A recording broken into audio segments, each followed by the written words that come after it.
I was around 10 or 11 when this happened, and I was home alone. The doorbell rang while I was watching TV, so I hastily moved my bowl of cereal and got up to answer the door. It was the mailman who said that we had gotten a package, but it was apparently so big that he needed help carrying it. Something felt just really off about this guy, as he wasn't wearing a uniform and he was in a dirty white shirt and jeans. I asked him where his truck was because I didn't see it parked out front, and he said it was around the corner and just to follow him out to grab my parcel. He kept telling me to go with him, but I politely said that I wasn't feeling well and that we would just get our mail from the post office and whatnot. He said how much of a hassle that would be and to just go out and get it then and there. I said that I had to get my shoes on from upstairs, and he waited outside. I locked the door and bolted upstairs, closing all the windows, and I called my mum to come home and explained everything. The man was still outside and he shouted at me, asking if I'd gotten my shoes, and I replied that my mum was coming because she's much stronger and could carry the package for me. And once I said that, he was quick to run, and I never saw his face again. They never did catch him, and I hope that he never lured any kids and tricked them into going near that van, but he sure was one hell of a creepy mailman.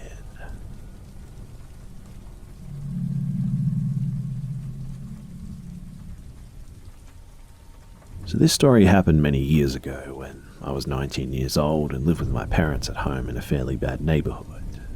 At the time, I had a large loving dog that was half Great Dane and half English Mastiff, who was the sweetest little angel that you could ever meet, but absolutely massive. We're talking over 5 feet on her hind legs and well over 100 pounds. So it was late one night, and I decided that the middle of the night was when I wanted to go to the local 24-hour grocery store to get a few snacks.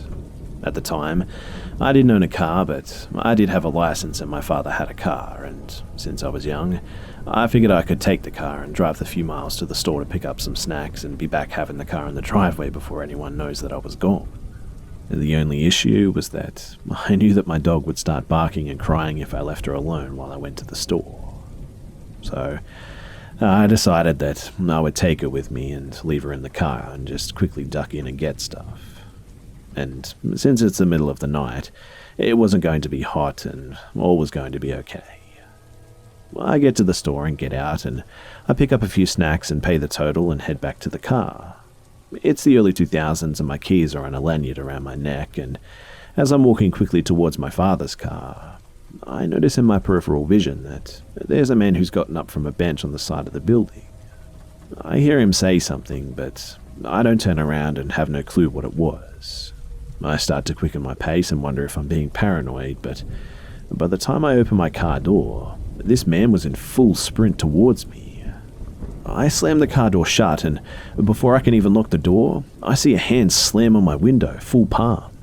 In the next split second, my beautiful, amazing, huge dog lunges from the passenger seat across my driver's seat towards the window, with teeth and barking, and I had never seen her act like that before. Then, I hear an "oh shit" before the man just disappeared off into the darkness. I got home safe that night, and nothing came of it.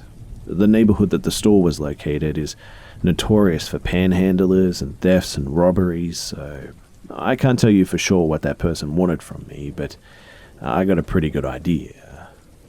I don't know if they would have hurt me or if I was just overreacting, but what I can tell you is that I'm very glad that my dog was with me that night.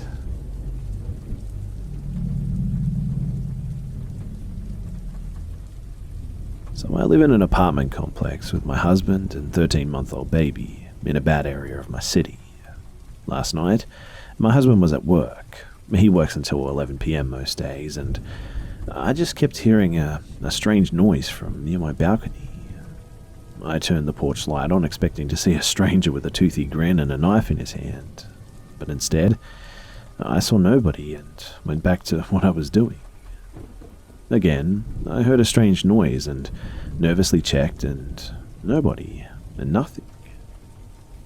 I thought to myself that If it was just my neighbours outside, that I was probably weirding them out by opening the slider door so often and turning the light on and turning it off and turning it back on again, etc.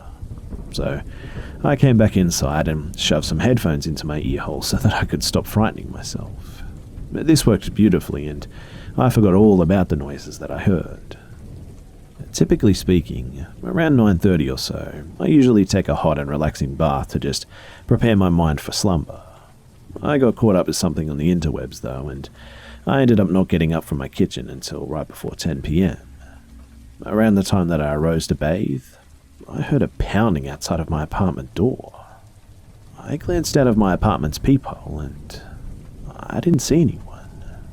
I can only see one other apartment. There are 4 on my floor, out of the peephole. However, since I'm nosy, I decided to wait until maybe I could see this person.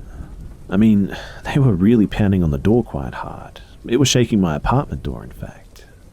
And after probably 8 minutes or so, the pounding just stopped. I waited and still no one. The neighbours hadn't answered their door either, and you can hear everything through these doors. The silence continued for maybe 5 minutes or so, and a couple of minutes after I walked away, it began again. This time, though, it sounded like it was my door. Now, I'm a very anxious person, and I do not like being alone in my apartment at night, and refuse to open the door if I don't absolutely have to. So, I cautiously looked through the peephole, and I saw absolutely nothing again. This really terrified me, and I messaged my husband and he told me to call our building security. The pounding got louder and louder, and then it stopped for several minutes and then abruptly continued, and this went on for quite some time. I stared out my door's peephole, wondering what the fuck was going on as I just tried to rationalize what was happening. But maybe someone's actually knocking on the neighbor's door and it just sounds like they're knocking on mine. Maybe someone's looked outside and is pounding on that door. And then my thoughts were disrupted as someone began to scratch at my door. My apartment door is metal, so I could distinctly hear the sound of a person's nails running across it. I glanced at the peephole, terrified at what creepy creature I might discover, and again, no humans in sight. I then decided that I should go to the closet in my bedroom and call security, away from the front door and far enough away from my baby's bedroom so that she couldn't hear me. But right as I was about to walk away, I saw something through the peephole that made me audibly gasp. I saw a man slowly stand up. I had never seen his face before, and I couldn't see him prior to him standing because the peephole doesn't see that far downwards. I'm pretty sure that he was crouching down and just waiting for me to open my door to see what the hell was happening and then do who knows what. Man, am I glad that I did not open that door. And obviously, I called security and the police. But the guy, he was long gone by then.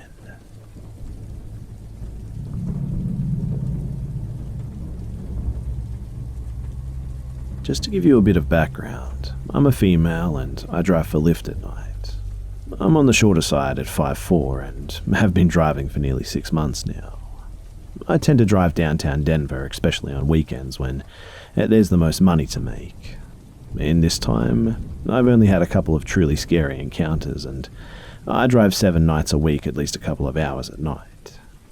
So, the first scary one, it started out normally enough for that late at night. I had just dropped off a passenger in Aurora and was marking my way back towards Market Street since the bars hadn't closed yet.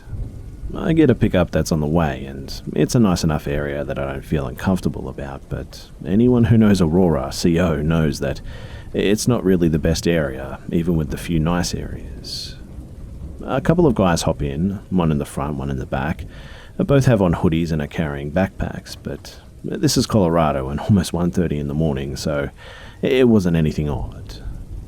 But where it gets a little strange is after they get in. I give them my normal greeting, but they completely ignore me and shove their backpacks onto the floor, and they pull their hoods up while shielding their faces from the windows with their hands. I was instantly uncomfortable, and I could feel that something was off about them. It was only a 10-minute drive, and we were in a secluded area, so I decided the safest thing that I could do was complete the ride. I could feel my fight or flight instinct kicking in, though, and within about a minute, I had decided if they tried anything, I was going to crash my car. And neither one had put on a seatbelt, so I figured that would be my best chance.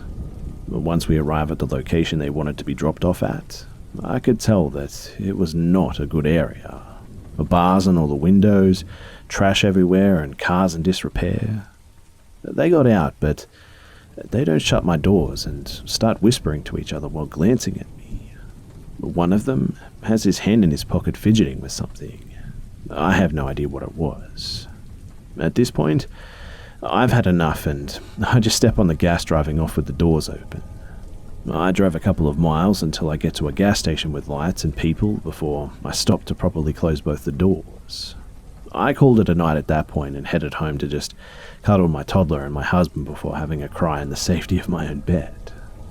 I have no idea what they were planning, but I do know that I was terrified from the moment they pulled their hoods up to the moment that I dropped them off with my doors open. The second story takes place a couple of weeks after this, in fact, and I had sworn off all pickups in the Aurora area and the shady parts along Colfax at night. I would still drop people off there, but I would also turn my app off and leave the area when I was done. So I was downtown as usual for Saturday night and the bars were closing. I get a shared ride, which can be very good at bar closing. Now, the thing to know about shared rides is that you can't request more than 2 seats, leaving room for 2 more people. I have on multiple occasions had a full car with these types of rides too, and I get to the person and unlock my doors as normal and in get 3 people. Okay, a small problem, but I'm polite and tell them that I can't give them a ride with 3 people, so they'll have to order a different lift. And this is where this one turns. The guy says, I don't want to pay more, and I say, I'm sorry, but either one of you has to get out or all of you do, and you need to order a different ride. This is a shared ride, and that means that I could get 2 more passengers, and they need seats. With shared rides, you're only allowed to book 2 seats for 2 passengers. But the guy says, I'm not paying more, so you can just ignore other rides and take us home. At this point, he became pretty aggressive and was putting his finger in my face. Maybe I should have been more scared, but this is Market Street at Barclays, and it's absolutely packed at this point. There are drunk people everywhere, and where there are drunk people, there are also cops. So, I roll down my window as he continues to tell me what I'm going to do and starts threatening to punch my bitch ass into its place if I don't start driving right now. I didn't catch the whole sentence since I had made eye contact with a cop and was focusing on getting his attention. I say to the guys, okay, you now have a choice. You can all get out, or I can get the cop right there to get you out. Said cop was actually making his way over, seeing something was wrong. And at this point, they all jumped out with the guy flipping me off, and they disappeared into the crowd still looking for rides. The cop stopped to ask if I was okay, and I gave him a short rundown of what happened and thanked him for coming over. I headed off to my next ride, who was actually a very polite gentleman, and in both cases I reported them to Lyft so I wouldn't get paired with either again. I also carry a foam pepper spray for defense and have a dash cam that records the interior of my car now. And since that last one, I haven't had any issues, so I'm grateful for that.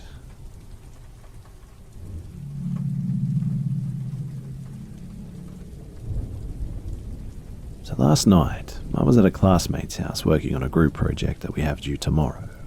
I live in an apartment in the town where our university is located, and my classmate lives at his parents' house, which is in the foothills just outside of town. In order to get to the house, you have to drive along a relatively secluded and narrow 2-lane road for about 5 to 6 miles. We started working on the project at about 6 p.m, I think, and I ended up hanging around for a while after we had finished our working. So I left his house pretty late at about 11, I think, and started down the road back towards town. I didn't realize how tough it would be to navigate the road at night. There were no streetlights, and the road was unkept and just riddled with potholes everywhere. And on top of this, I had no cell service, so I had to drive very slowly to make sure that it didn't blow out my tyres since I had used my spare a couple of weeks back. I figured I was about 3 miles from the house when I rounded a tight corner and saw a pickup truck with a camper shell just parked diagonally across the road. The manner in which it was parked completely impeded my path, and I couldn't drive around it because there was a gully on both sides of the road. The only way for me to go at this point was backwards, where there was a pull-off that I could use to turn my car around. At first, I couldn't see inside the cab, but when I turned on my high beams, I saw that there was a man just slouched over in the driver's seat, his head resting against the steering wheel as if he'd been knocked out after a bad accident or something. I immediately sensed something was wrong though, because the way the car had just coincidentally come to rest in a position that totally blocked the road was a huge red flag for me. I had heard of stories of people playing dead in the road as a way to lure unsuspecting people out of their cars so that they could rob them. And I decided fuck this shit, and elected to go back to my classmate's house and explain what was going on. I threw the car into reverse and kept my eyes darting back and forth between my rear view and the truck. I looked and saw that I was almost to the pull-off where I could turn around, and when I looked back, my heart skipped about 5 beats. The man who had been slouched over in the driver's seat was now walking at my car at a hurried pace, while a few other men jumped out of the camper shell and started moving towards me as well. I panicked and accelerated backwards into the pull-off, which messed up the undercarriage of my car pretty bad. As I put it into drive, the guy was already at my passenger side door tugging on the handle, which, thank the Lord, was locked. I only caught a brief glimpse of him, but his face appeared to be scabbed and leathery. Definitely a meth head or some sort of drug user for sure. I sped away and didn't slow down at all until I reached the house, just constantly checking over my rear view to see if they were following me. Thankfully, they didn't tail me, and when I reached the house, I explained what had happened to my classmate, and we called the cops straight away. I was grateful that my buddy's parents were kind enough to let me stay that night. They didn't find anyone on the road matching the description, but I filed an incident report, and they told me that they would be on the lookout for similar vehicles and suspicious activity. But holy shit, am I still so shook up over it. I keep getting the same adrenaline rush that I got when I saw the guy charging me whenever I think about it. Anyway, if you have any similar experiences, I would appreciate a good read if you wouldn't mind sharing. You can leave them in the comment section below, and thanks for listening.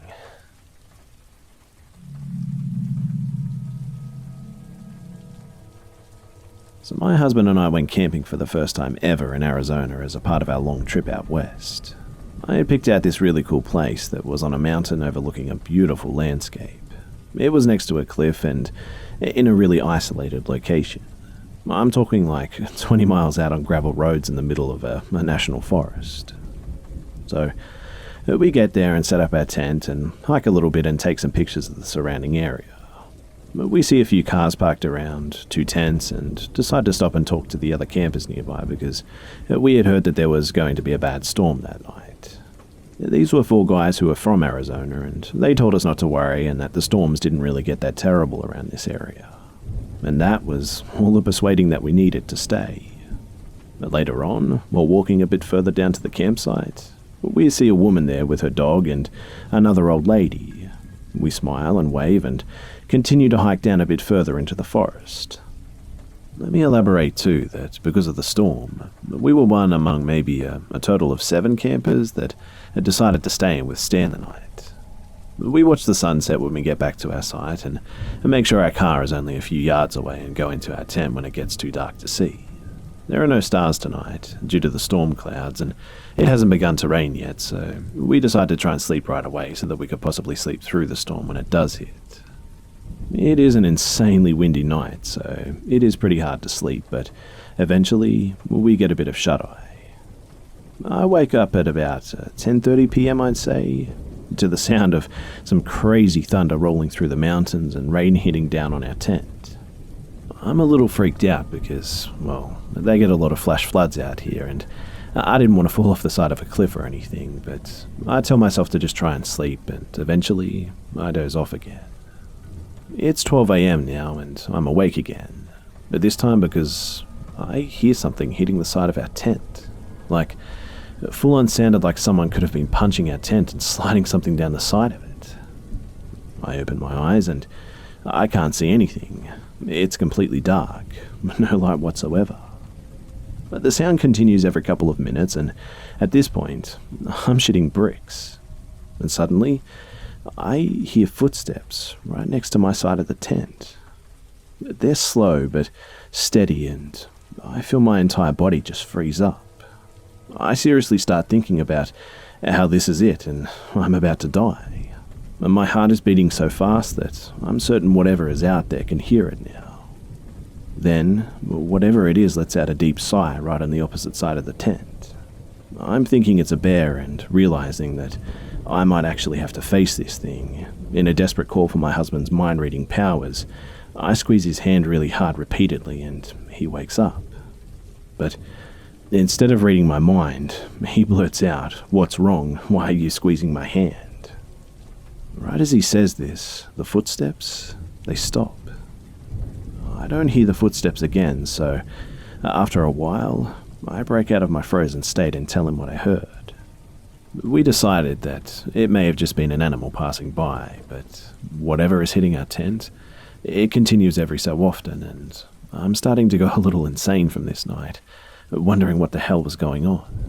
We convince ourselves that it's just pines falling from the trees above us, and we try to sleep again. But we just need to make it through one night, and then we can laugh about all of this in the morning, right? A couple of minutes go by, and then suddenly, the tent caves in on my husband's side, right on his head. He whispers to me that it feels like something is pushing the tent down. I feel my heart instantly sink, and I'm freaking out thinking it's a bear that just sat on his head or something, but he decides to push back, and we hear the familiar noise of something sliding off of our tent that we've been hearing for the past few hours. We then realize that it's been snowing outside and that the noise we heard hitting our tent was heavy ice falling from the trees onto our tent. Our tent is covered in thick ice, and my husband pushes the tent from the inside until all the ice finally slides off. Still determined to make it through the night, and a little relieved that it was just ice and not a bear, we tried to sleep and make it to sunrise. We keep on a small light that my husband, luckily, brought with him just to calm us down a little bit too. Things are starting to seem normal again, and we both close our eyes. It's 3 a.m. at this point, and not even 30 minutes after we're settling down, my literal worst nightmare happens. Out of the pitch black night, we hear a woman screaming. We distinctly hear her say, "What the fuck?" followed by some other non-tangible words that sound something like help.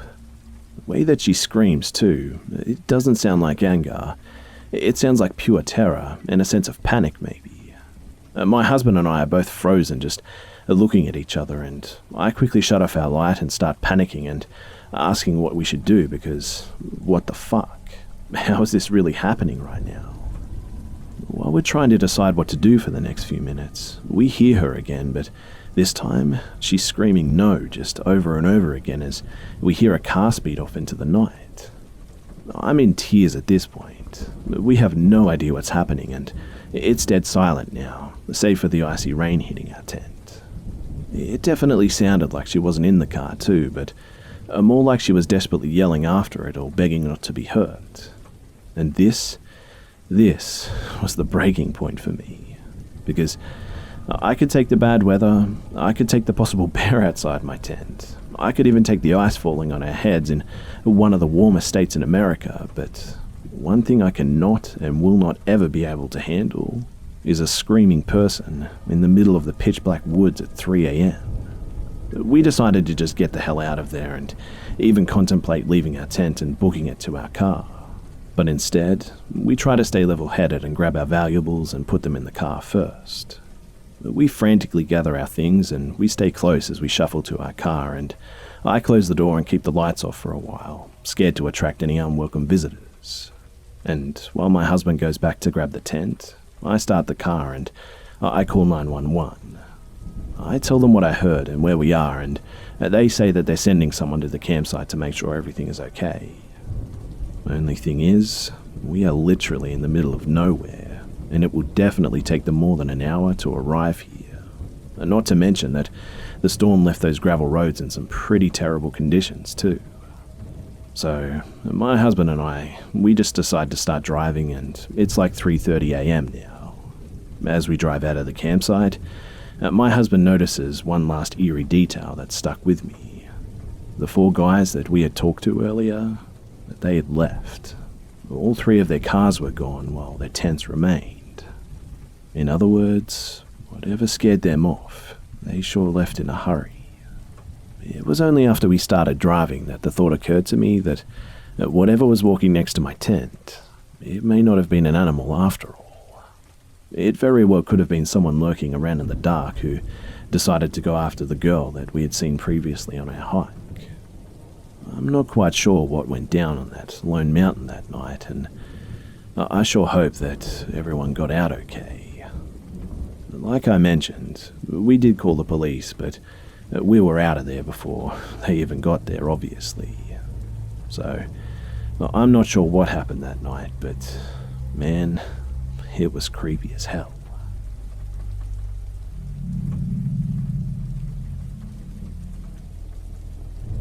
Back in 2008, I was a student planning to go to university and needed some extracurricular stuff that I could put on my entry applications.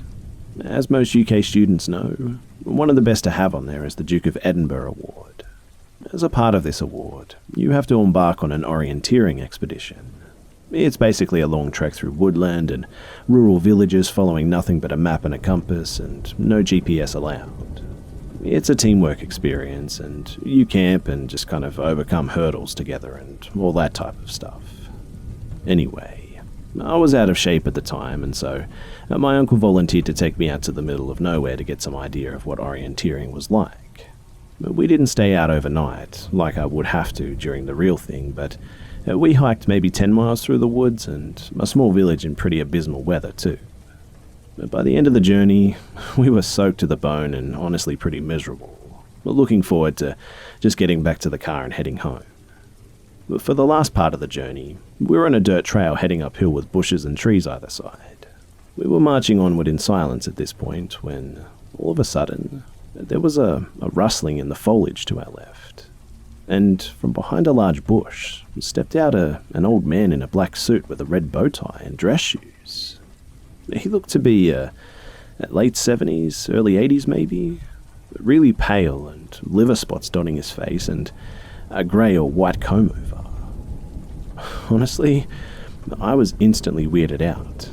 I mean, who dresses like that to go into the woods, right?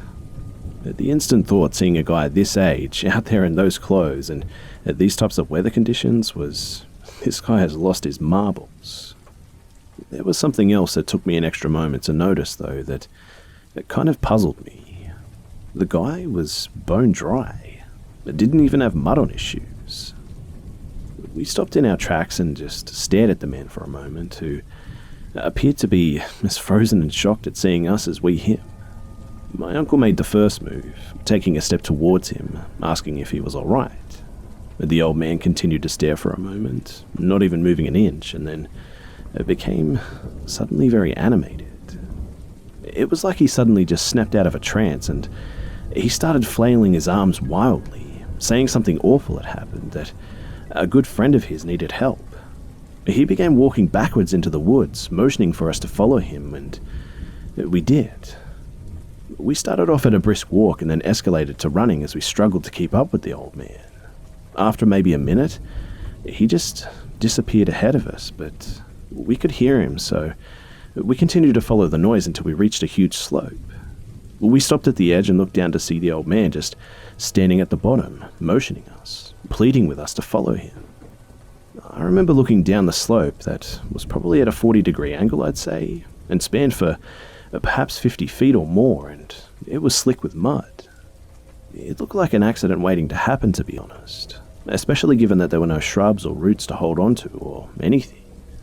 I remember looking down at the old man on the other side of the slope and just kind of wondering how the heck did he cross that so quickly and So cleanly, too.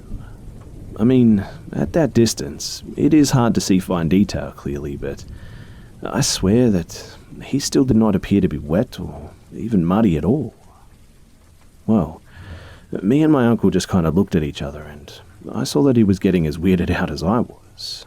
Despite my feelings, I made a step toward the edge and was going to try and make my way down when my uncle grabbed me firmly by the arm and just pulled me back. Under his breath, he said to me, "Something's wrong here." We took a few steps back from the edge at this point, and the old man at the bottom started getting irate. He began pleading with us again to just come down the slope, telling us that he needed our help. His friend was in trouble. My uncle shouted down to the old man that we would head back to our car and call emergency services for him, that professional help would be on its way soon, that they would have all the tools to help him and all that. The old man, though, just suddenly got furious and he began jumping up and down, demanding that we come down the slope right now or there would be hell to pay. His voice had changed drastically too, and he was practically growling his words. His hands bunched up into fists, pounding his knees like an angry toddler throwing a tantrum. I've honestly never seen a grown adult fly into such a rage in my life. His eyes looked like they were on the verge of bursting out of their sockets, in fact. His skin had gone from pale to red in almost an instant. Well, we began to hurriedly make our way back the way that we had come, and his demands and threats were just getting less audible as we got closer to the trail.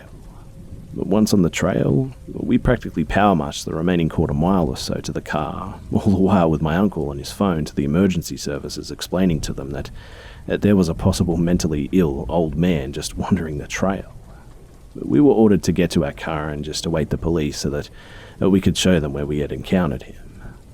About an hour later, we met 4 officers, 2 whom had dogs with them and packs of supplies like first aid and emergency blankets, etc. We led them to the exact spot and then pointed the 2 officers with the dogs in the direction that he led us through the bushes. The search lasted all weekend, but there was absolutely no trace of the old man. In fact, the officers said that the only trail that they could pick up had been mine and my uncle's. They didn't even find any footprints or anything belonging to the old man that we had encountered. Quite honestly, it's one of the weirdest and creepiest experiences that I've ever had.